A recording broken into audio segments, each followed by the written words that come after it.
Hi guys, so it's been a month since my last post. So, did you guys miss me? Because I miss you. Uy, sana all miss! So, ayun na nga guys, kahapon pumunta kaming Bangged para bumili ng mga kakailanganin namin this New Year's Eve. So, bumili lang kami ng pang sangyupsal. Remember last New Year, ganyan din yung binili namin na hinanda namin, which is sobrang dami noon nung binili namin kaso hindi namin naubos.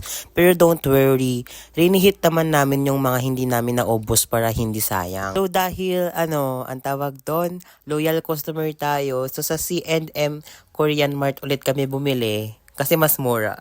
Punta kaming Oval Era Mall para bumili ng mga anik-anik pang kailangan namin sa pang sangyup like yung cheese and then yung seaweed, but sadly close sila. Punta na lang kaming sentro para magtingin-tingin ng mga laruan nitong pamangkin ko.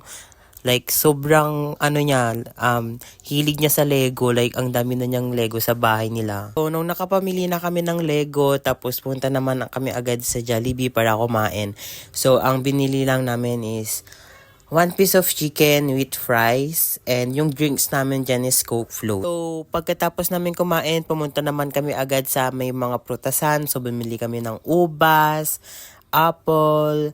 Actually, gusto kong bumili ng lemon kaso wala akong perang dinala be. Oo, di ako nagdala ng pera. Bago kami muwi, bumili na muna kami ng mga paputok. So, bumili kami dyan ng Quitis, bawang at iba pa. Di ko na alam yung iba. So, to end this year, I just want to say thank you sa mga nanonood, who like, share, and follow me here in TikTok, here in Facebook. Thank you so much sa inyong lahat.